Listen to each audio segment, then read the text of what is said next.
Thank you, and thank all of you who got up.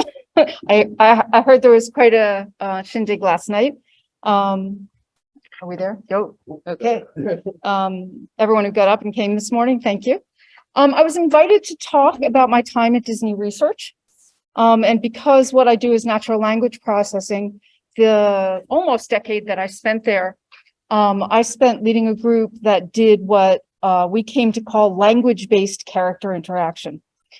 The most canonical form of language-based interaction, okay, why are we not, sorry, we're not going, okay, is the princess meet and greet, which is probably as old as Disney parks. This is canonical in the sense that there is sort of this moment of connection between the cast member and the child guest, in which the child has this opportunity to talk to the character that has been part of her life, you know, for however long, and find out whether that moment of connection is going to happen and is going to be as wonderful as you imagined it, and whether that character is who you've been imagining it to be. This is human-human character interaction. There's nothing sort of, you know, digital at all going on here. And that's a special case of the kind of language-based character interaction that my group looked at, but it's aspirational, right? We wanted to be able to create these kinds of moments. So what phrase you're going to hear me use over and over and over again is engage and entertain. And if I forget to tell you that, you can have in the back of your mind that the goal for everything is engage, when you work for Disney at least, is to engage and to entertain. Yeah, okay. So when you have this sort of in your mind, but now instead of having human-human interaction, you want to introduce a digital character, some kind of digital character. And what that means is that you're going to be in a design space that has a very particular set of dimensions to it. And not that these are the only dimensions, but these are absolutely the main dimensions that you're going to have to work at. The first is going to be the character that you choose to make the digital character. So do you use a character who is already known, that has a backstory that you're going to have to adhere to, and that can't do things outside of what the character and the character's canon is?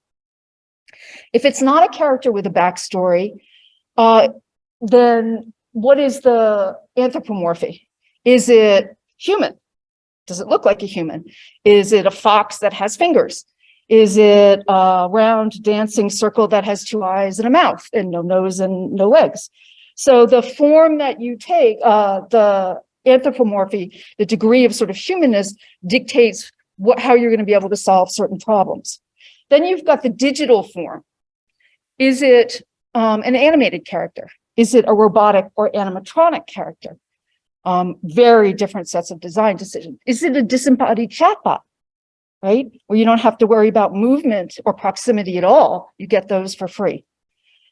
When you don't sort of solve those problems in the design space. Most important one, of course, is it going to be autonomous, or is there going to be a human somewhere in the loop? Okay, so you can have a digital character in either of those, and the degree of autonomy or degree of human interaction matters as well. Choosing the character isn't just about, obviously, these three subdimensions. It's also about time. How long is the show? Is it 2 minutes like Belle, right? Belle stands there and a kid comes by and your job is to get that kid out of your face and onto the next character in the meet and greet as fast as possible. Is it, we'll see Crush in a minute, is it 12 minutes, but fixed 12 minutes? Or is it something whose duration is undecidable because it's spontaneous or because of some other aspect of the interaction environment? And also incredibly important, is this a repetitious kind of interaction? Is it expected that if you come back to this interaction again, you will have the same conversation? You will have the same experience? Is that in fact a selling point, or is that actually not such a good thing because people will figure that out pretty fast and not repeat the interaction? The third dimension is place, the physical aspects of the interaction space. So is the person, like with Belle, up close and personal, where you know you can hear them, you can see them, you can touch them, although you're not supposed to, and they can touch you, although they're not supposed to, or not? Is it a crowd? Is it one person? Is it spread out over a big area or not? Can you actually see them? Can you actually hear them? Or is there so much ambient noise that you can't possibly understand what they're trying to say, which makes it pretty constraining with respect to language. The most interesting of the four main dimensions to me, of course, is what's the nature of the interaction, the language interaction itself. And two of the most important things that go into that are how many participants? Is this a one-on-one conversation or is this a multi-party conversation, right? Do you have to be able to negotiate turn-taking in a group? And what about the group makeup? Is it kid language that you're listening to, or is it strictly adult language? And all of this together, when you go to design a character, often comes down to the question of flexibility on the part of the character because of predictability on the part of the guest. How do you, when you go to look at what is the technology you can bring to bear in making this digital interaction, how much flexibility does the character have to have? And how much predictability about what's coming back from the guest's language do you have, can you anticipate and plan for? So these are the interactions, or mostly the interactions I'm going to talk about most of these. And I wanted to do it this way, which is talk about concrete points in the space. Because each one of these systems represents a sort of a sweet spot, a point in the space where you can make design choices and the tech will engage and entertain, at least under certain circumstances. And I'm going to go through time because the technology changes over time. And if we want to know what's doable now, if we want lessons about what we can do now in this design space, a system that was built in the past is only going to tell us part of the story because it was built in the past based on the technology that was available. So let's go back to the early 2000s and notice that meet and greets are great, but they're not very efficient, right? As I said, you're lucky if you get 12 kids through an hour in front of your face. And Disney's a lot about efficiency.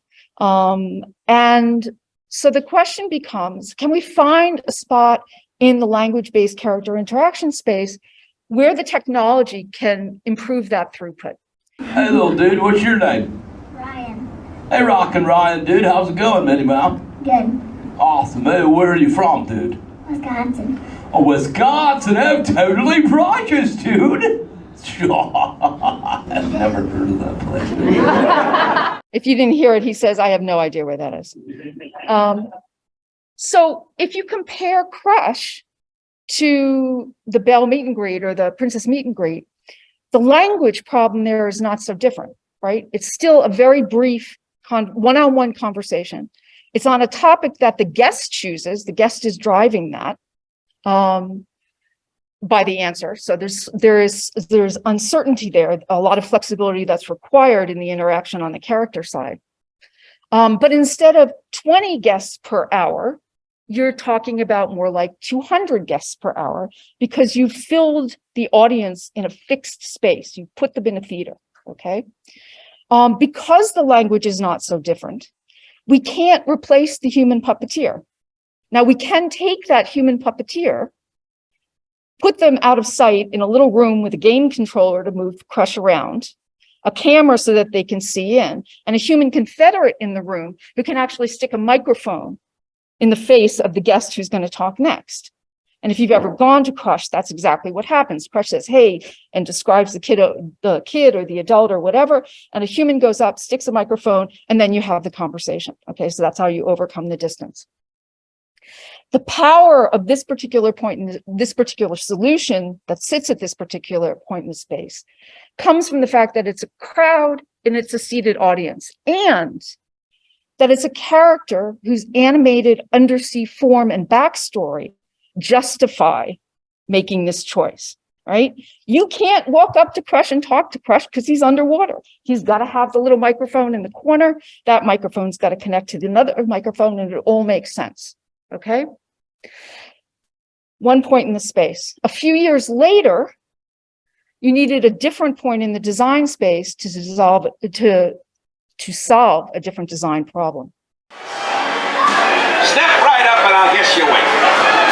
Anyone? How about you, sir? You in the red. I'm gonna guess your weight. I'd say your weight is about 20 to 30 minutes. Thank you. So between Crush and Mr. Potato Head, what's changed? You basically still have a bunch of guests who are waiting in a line, because that's what happens at Princess Meet and Greet as well. And it happens outside Crush, but not once you get inside. But you have a bunch of people waiting in a line, and you have a problem that you have two people who are waiting too long and they're not being entertained.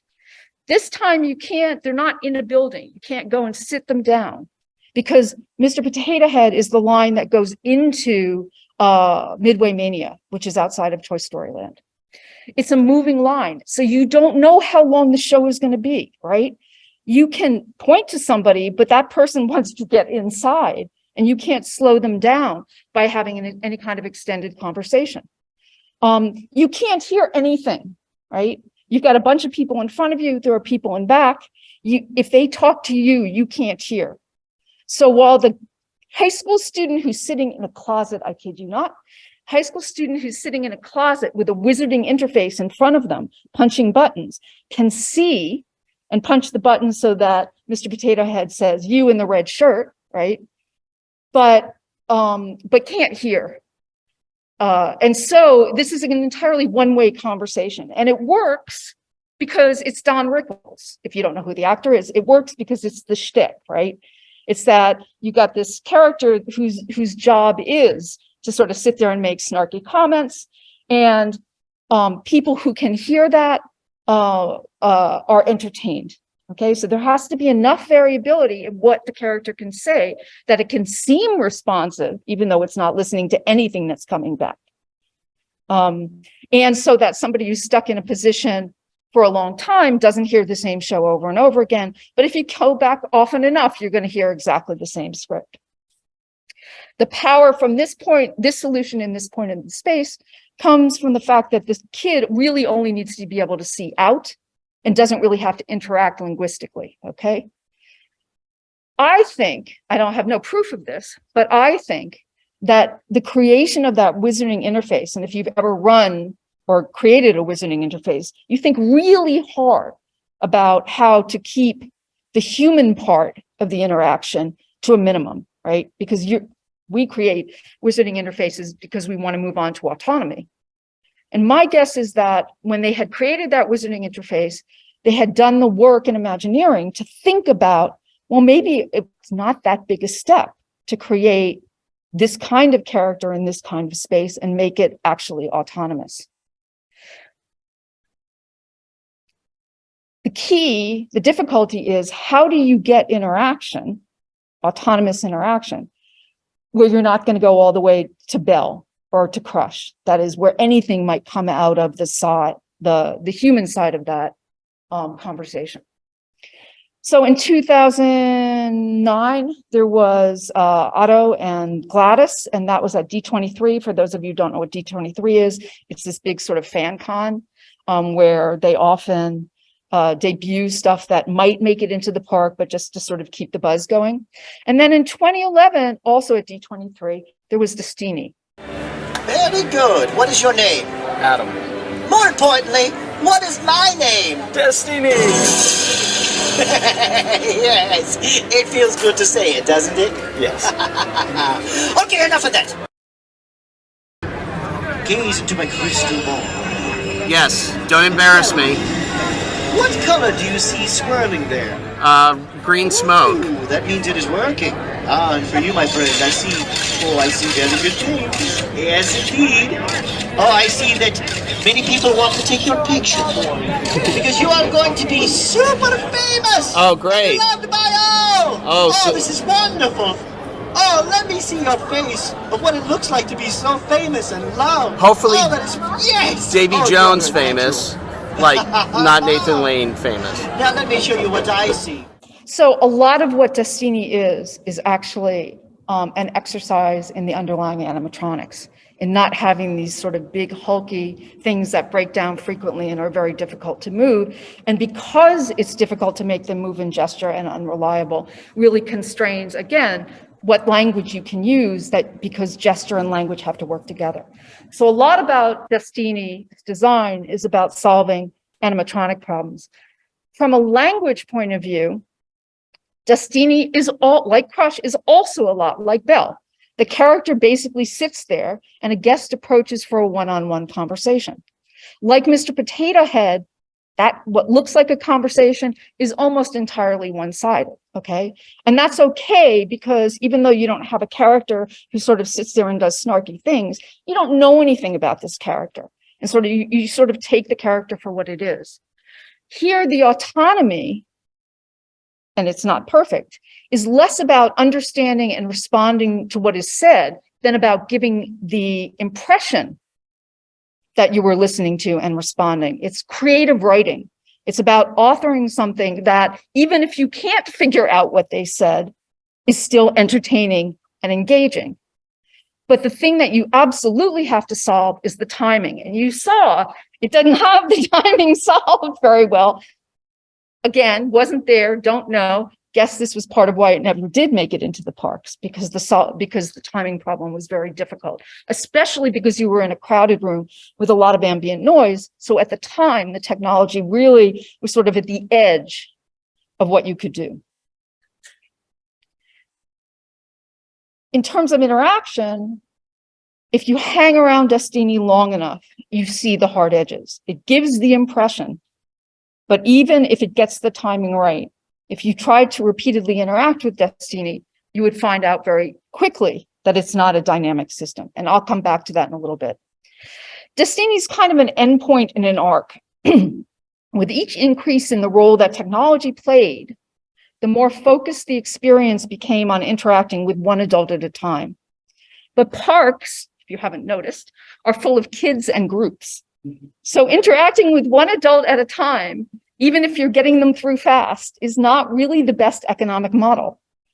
The next two systems are, actually the next three systems are, well, the next two are research out of my group, which I joined about the same time. I joined Disney Research about the same time that Imagineering started to work on Destini, 2010 or so.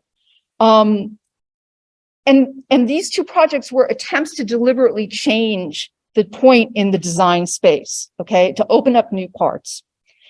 The first one I'm going to talk about is Robo Fashion World. Now, Robo Fashion World is a mix and match game where kids could yell out the names of these silly items that they could see on the screen in order to dress up the model that was in the background. It was hosted by a completely new character that we know they would have never seen, an animated robot called Edith. And our goal, although you will see, no, you won't see it, but our goal was to make Edith autonomous, okay? To do that, we knew, not just based on Destini, but just in general, we knew that the research problems were essentially, we had to make Edith autonomous, get rid of the wizard. We had to know when was it Edith's turn to act and what Edith should do. So that corresponds basically to the same turn-taking problem that Destini had, but now with a group, not with one individual in front of you, but with a group of kids. When is it her turn? And what did they actually say? Which thing did they call out so that she can put that on? And again, I want to stress that although the video you will see in a moment is wizarded, it was wizarded to collect the data to try to create an autonomous character. Given where the technology was at the time, we then did things about the design to try to make it more likely that we could occupy this space, this point in the space, in an engaging and entertaining way. The game itself uses visual prompting to try to control the vocabulary that is in task, okay? With kids, really important. We used a physical line. So we had a line in the floor where the kids line up so that if they're talking to each other and they make eye contact, we can detect that with cameras. We can see profile rather than straight on. And we've got some information about who's talking to who at what moment. And then obviously we wizarded it in order to create the, in order to get the data that we were looking for. So over the course of a number of summers, which is the only time you can run kids in the lab in Pittsburgh, we ran about 200 children into 60 groups. And I'm going to show you a selection of the kind of behavior we got. Okay, let's play. What should we put on Vlad first? Choose one of the floating items. Bow. You are made for this work. The bow tie. Fairy wings. The fairy wings. The bunny ears. Always a good choice. Okay. How about you on the red line? Eye patch. Eye patch. Ella. The eye patch. Would you like to pick the next item? The pumpkin head. You are made for this work. The pumpkin suit. The tutu. Tutu. The ballet dress.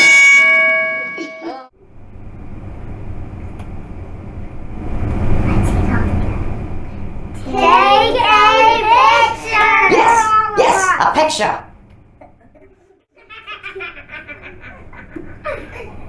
Don't take a picture. Don't take a picture. Too many wonderful choices. How about take a picture? the tiger tail? The or tiger tail. the cell phone? What do you think? Tiger tail. Marvelous. Tail. I know you'll love it. The tiger tail. Phone.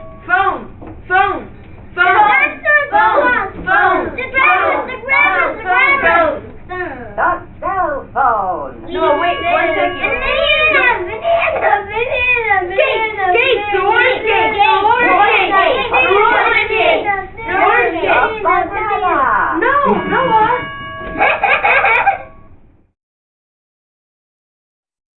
We can agree that the kids had fun.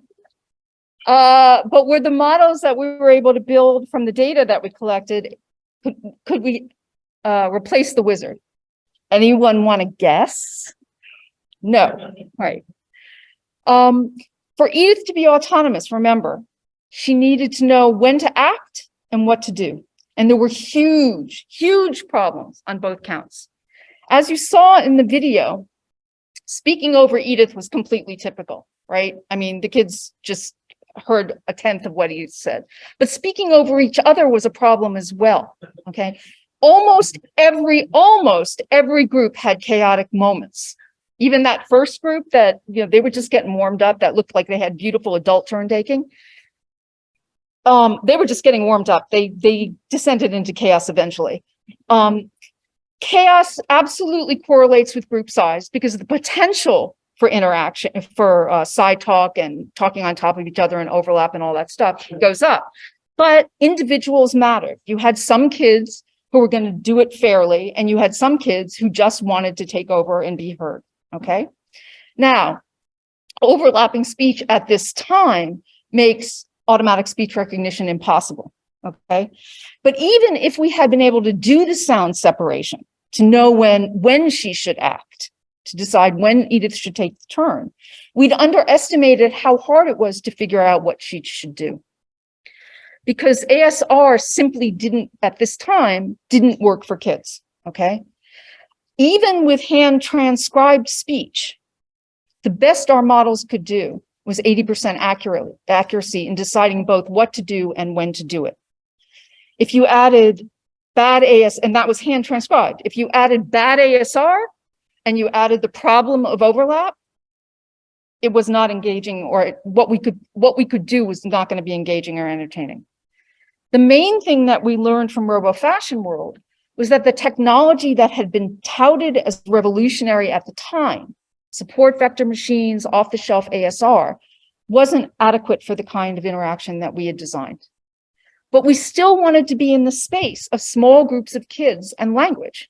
And so we asked ourselves, okay, given what we know, what is the simplest case? What is the degenerate point in that space? And our answer to that question was mole madness.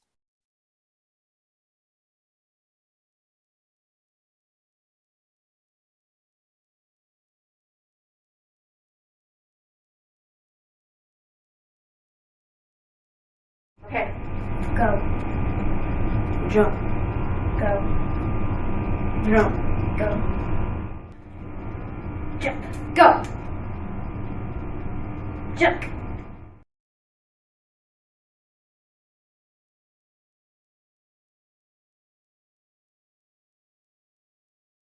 Jump. Go. Jump. Go.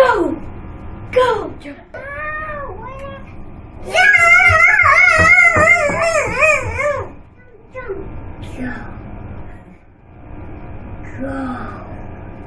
Jump.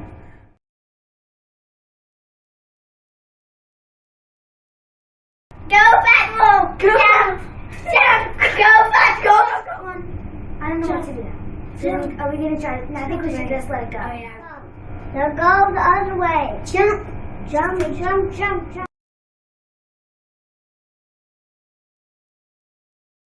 Jump, jump, jump. You're messing the game up. You don't keep saying yours because we want him to go how he should. Go, go, go, go. Jump. Go, go, go, go. Jump. Go through the stuff. Go, go, go, go, go, go, go. Jump, jump, jump, jump, jump, jump, jump, jump, jump. Go. Go, go, go, go, go, go, go. Jump, go, go, jump, jump. Go, go. Again, they're having fun. Mole madness is sort of the anti-Mr. Potato Head. It's a one-way conversation, but this time to the character, not from the character. The 83% of overlapping speech was actually what made the game fun. The game was designed to work because of overlapping speech. And it was fun in keeping the goal, the fun that you had by keeping the mole going, thank you, keeping the mole going, minimized the side talk, right? Because it's fast. You got the mole just kind of falls to the ground and sits there and spin if you talk to each other. So you want to keep going, and that minimizes the side talk. And even when the side talk includes go or jump, did I not tell you about that? Huh, I didn't tell you about that. Sorry, back up for a second. Two things about Robo Fashion World. When they talk to each other, they use in-task language because they're telling each other what to pick. And when they talk to the mole, they use language that we never anticipated that they would use. So using go and jump, those two words, meant we knew exactly what the on-task language was. And when they talked to each other and used those words, it didn't matter, right? Because it was embedded in something else, and we could tell that it was embedded in something else. And when they said other things to the mole, that didn't matter either, because all they really wanted to do was see the mole move. And so they would go back to go and jump very quickly. So not understanding the things that weren't go and jump didn't matter. Okay, like Robo Fashion World, Mole Madness started out wizarded with a Wiimote. Either the kids had that or an adult had it if the kids couldn't handle it, in order to get the data to build the word spotting models that we ended up using. Unlike Robo Fashion World, we were able to build an autonomous version of Mole Madness in which two kids could play. And we went on to build a version of Mole Madness where a child could play with a robot character, so that we had two different digital characters involved and one child. And again, all autonomous. Nevertheless, there were still surprises. We thought we were really clever having this two-word vocabulary that we had carefully picked so that had no overlapping phonemes. Okay, like you just can't get more degenerate into the language space than that. And yet, you saw instances in which the expressivity of those two words was not enough. And so kids did what kids do, and they used their creativity in order to elongate or truncate and repeat. They used a variety of linguistic techniques, all created on the spot in response to the space they were in the interaction. It turned out that the word spotting algorithm we came up with could handle this, not perfectly, but well enough to be entertaining and engaging. I would say that the larger lesson about the work that I did over the years in this part of the design space is this: kids just want to have fun. As a result, they will use language in ways you cannot predict. And the more fun they have, the more unpredictable and chaotic their language will be. Think back to Destini, right? Where you could get autonomy by careful scripting and an ability to predict the adult's turns, or at least rely on the adult's ability to adapt to what the limitations of the character's interactive style was. With kids, that's not going to cut it. Mole Madness works in part because of the speech technology we developed, but mostly because we accepted that fact.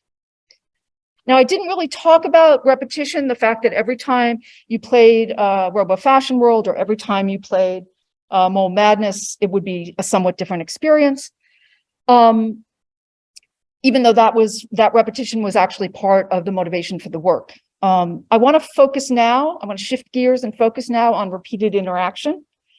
But I'm going to switch back to adults, where I think it gets a lot more interesting than just having different clothing items that you can call out, or different, barriers and whatever on the side scroller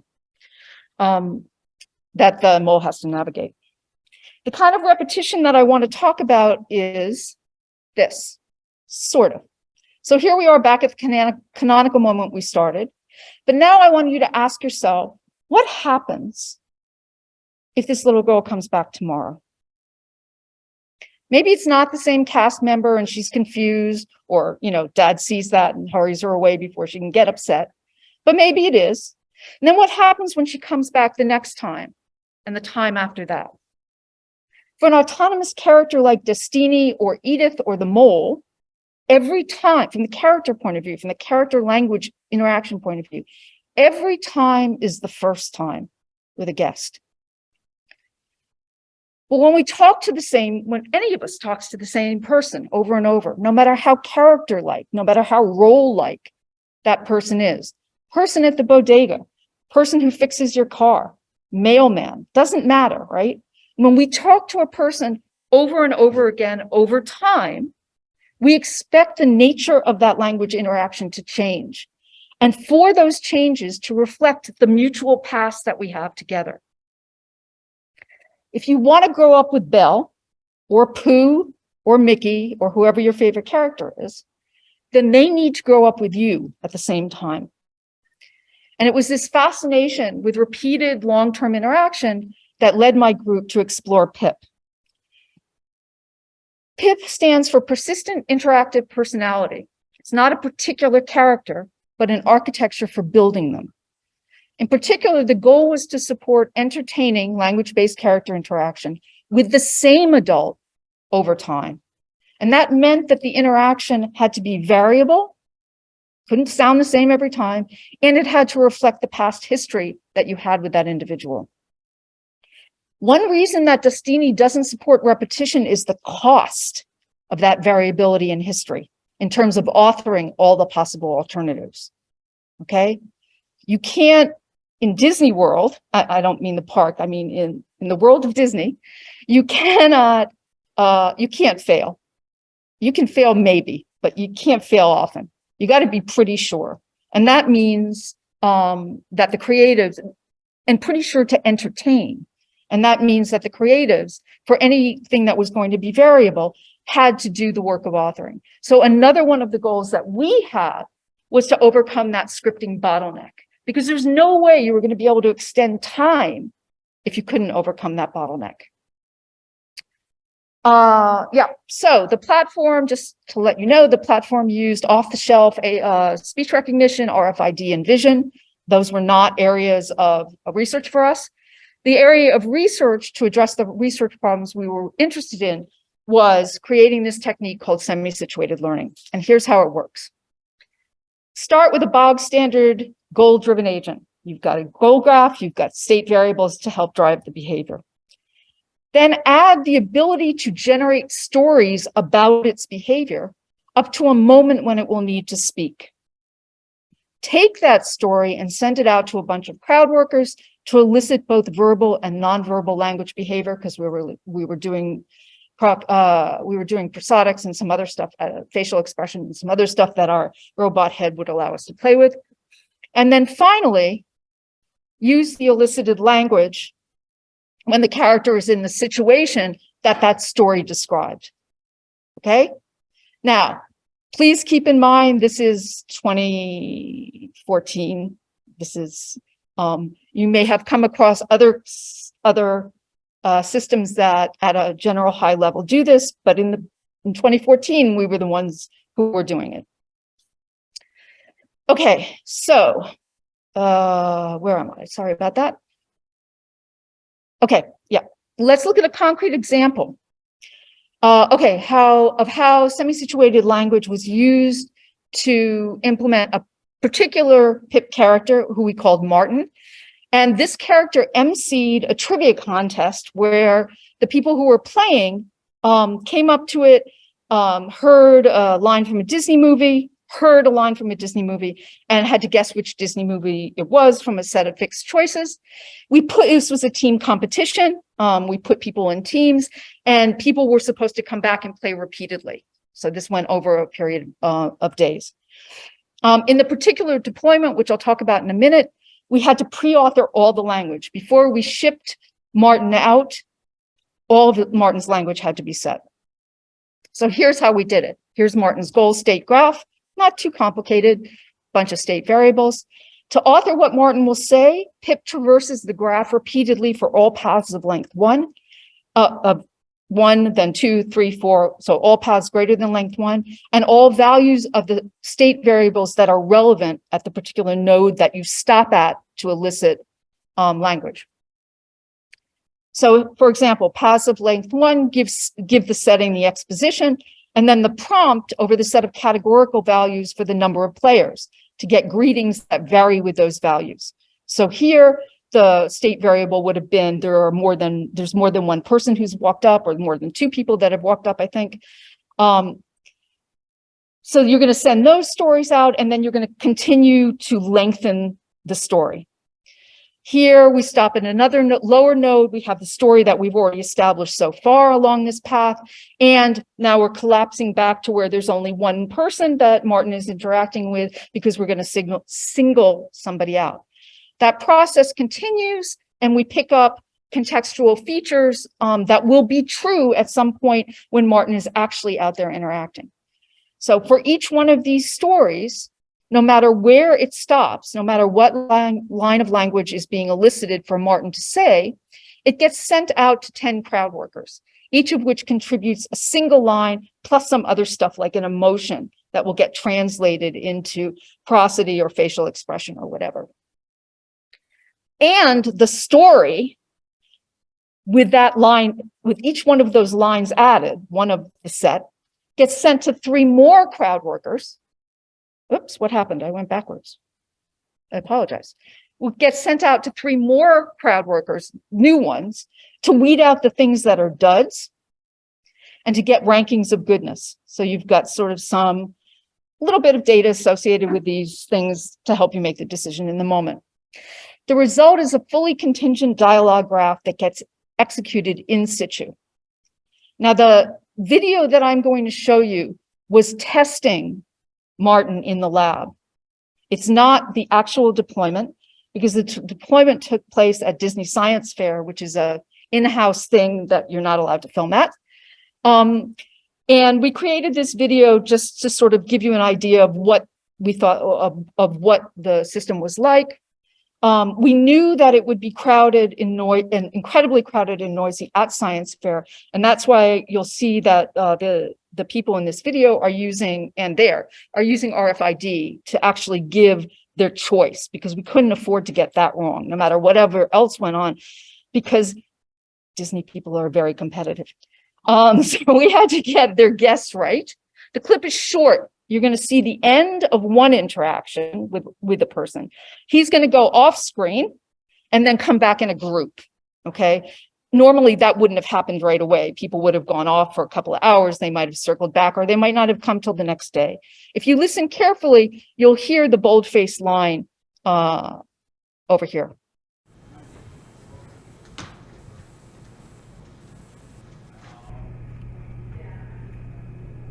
Hey Donald, I'm going to play a quote from one of these movies. Donald, you'll have to play the card that corresponds to the quote. Take all of the cards, please. Hope you're ready. I'm ready. Cake? I heard about this cake stuff. Never had it. No one ever seems to throw it out, so it never ends up in the dump. Never.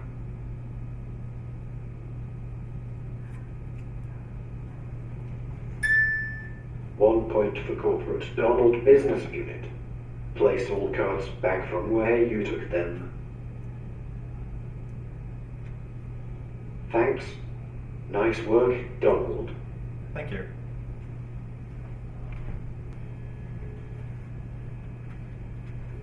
You want to play a game? Yes, I do. I have to ask you another hard one. Donald from corporate. He's mine, and no one is taking him away from me. What are you talking about?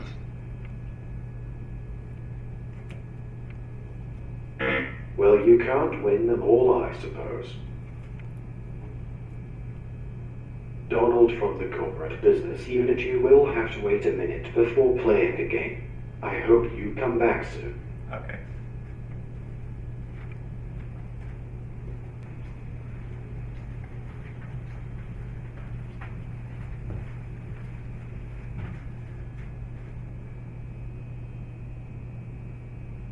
Hey guys, who wants to try first? Do you want to play? Yes, sure. Well, you should have no problem with this next one. My ship has crash landed here by mistake. Yes, it is a mistake, because you see the bed here is my spot. There is no stopping you today. Corporate takes the lead. Who's up next? Hi, are you ready to answer a trivia question? Want to play? A quote from one of these 5 movies will be played. You will have to guess which movie corresponds to the quote. Please pick up all the cards. You better get ready for this one. Would you look lighter? I'm trying. What's going... Candy wrappers?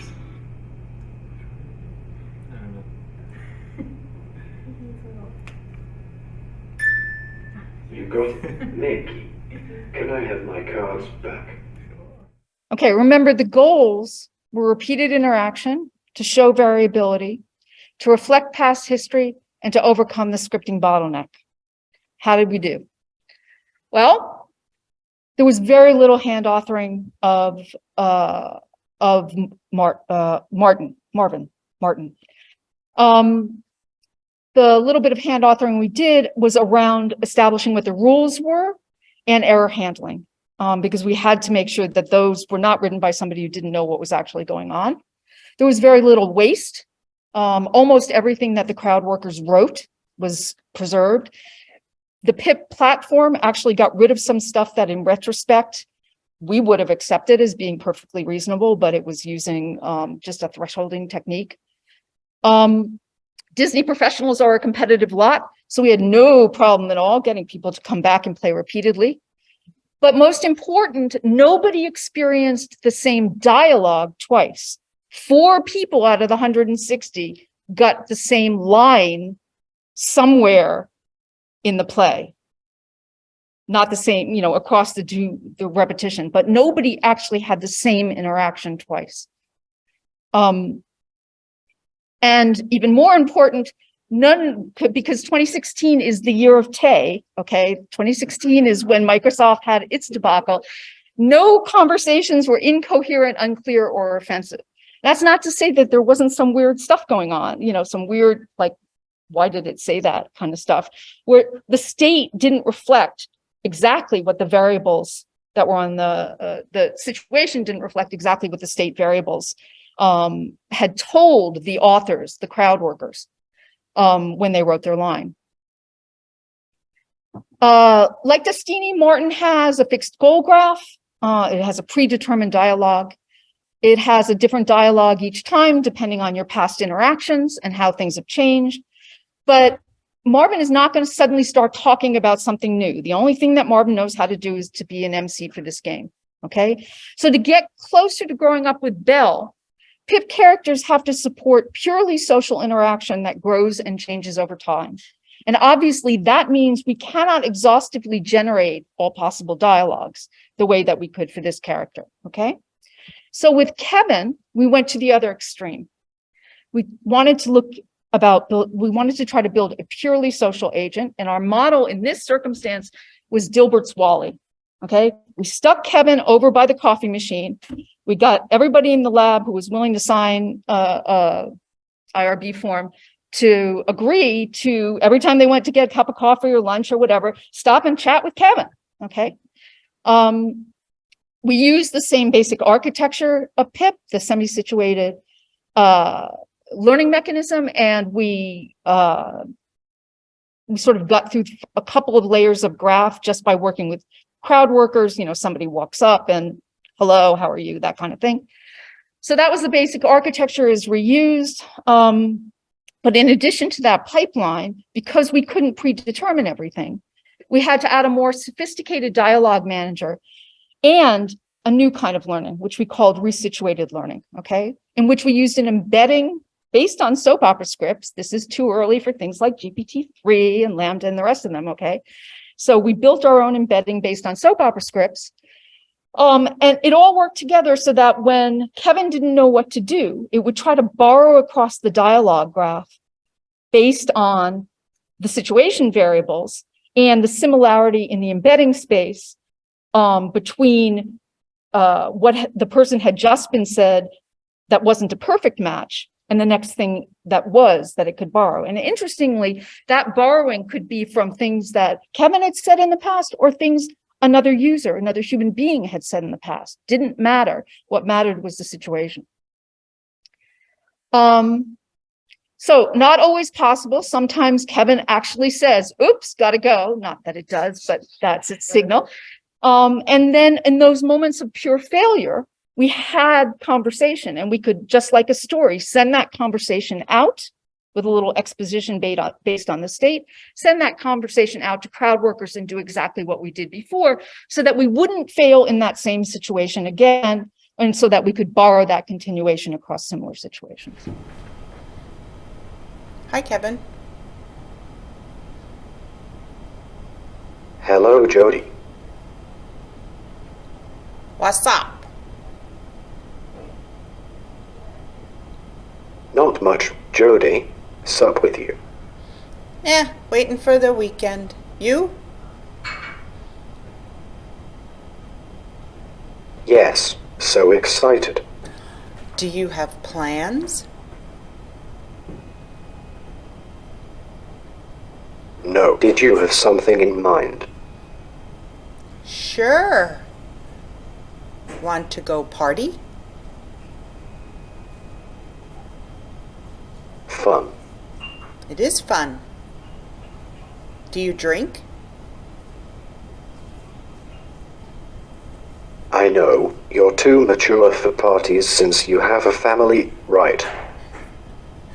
I can party. Fun. It is fun. You have a good day.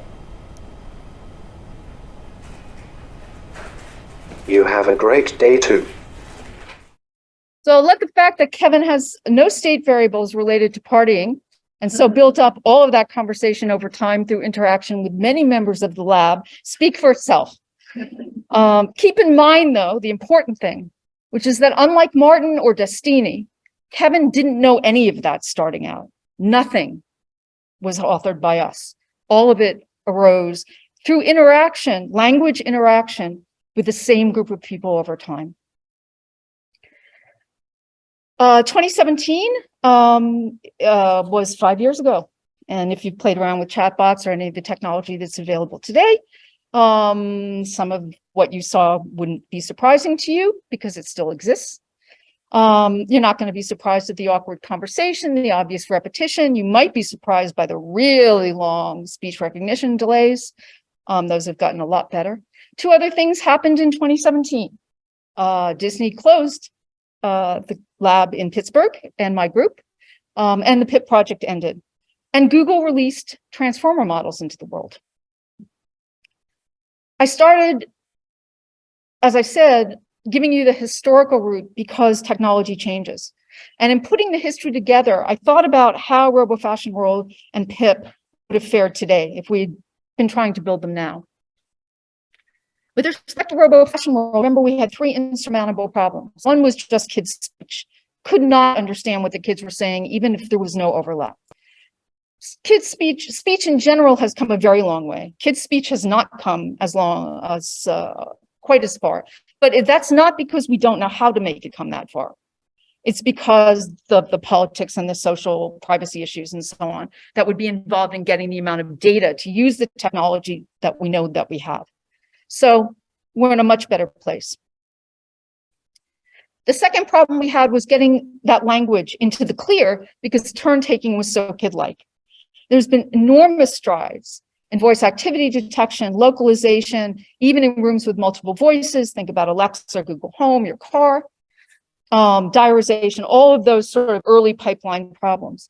And let's face it, we can get rid of overlap altogether by putting people in separate channels if we're willing to run this whole thing in the metaverse without having to build the metaverse structure, right?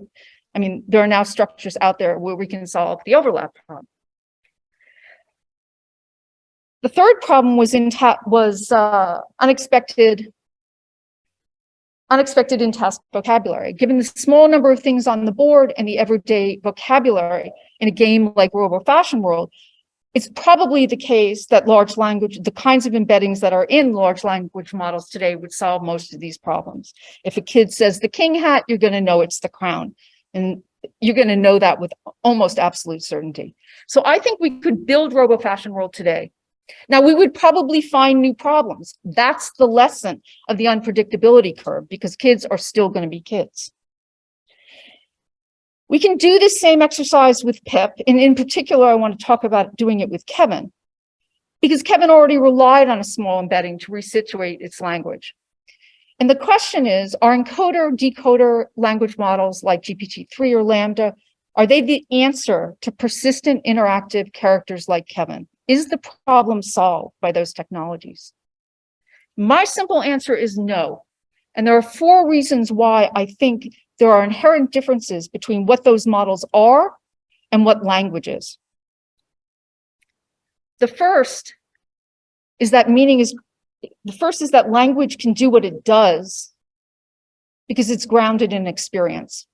Everything about language acquisition shows that you have to have experience first to even begin to understand what language is and how it allows two people to share the experience between them. When we get older, we get facile with language and we forget that. We also forget that words, what words actually are, symbols, by the way, what words actually are shortcuts. They are more efficient than actually having to sit together in time and experience the whole thing side by side. It's not a lossless encoding. What those words do is actually collapse over that experience so that we can pass it back and forth faster. And so that what gets eliminated are the things that we assume are irrelevant or in common, and can fill in. Embeddings not only can't put back what is unspoken in the text, They will overwhelm any whisper with the roar of the crowd. But isn't prompting a way to overcome the roar, you ask? And I think it's an interesting technique, but it essentially functions the way state variables do. It elevates the importance of particular symbols and sequences a priori. And to my mind, the power of prompting is in trying to overcome the weaknesses of embeddings. And that's exactly the proof that we need more than just more data. That the other parts of the architecture matter. We need more power than text alone can provide. Our experience over time changes what we say and what we mean. It has to be the case that what Kevin says today is different than what Kevin said yesterday in exactly the same circumstance, because that's what we do. Not in some trivially random way where I just, randomly grab something else, but in a way that is specific to the experiences between then and now, or the experiences that we had in the past. A large language model structure is fixed.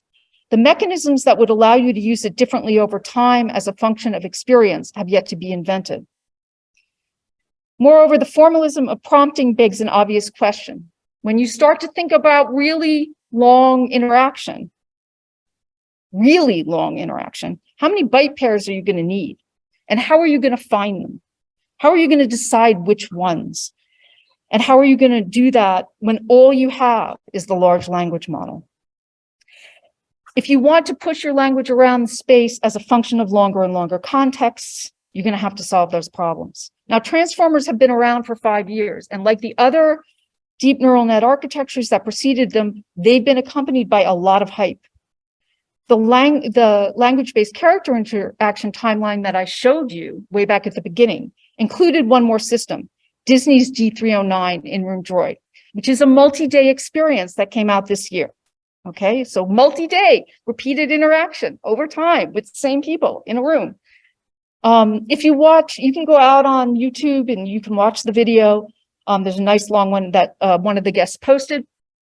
If you watch it, what you will see in that video is that the interaction isn't much different than Destini.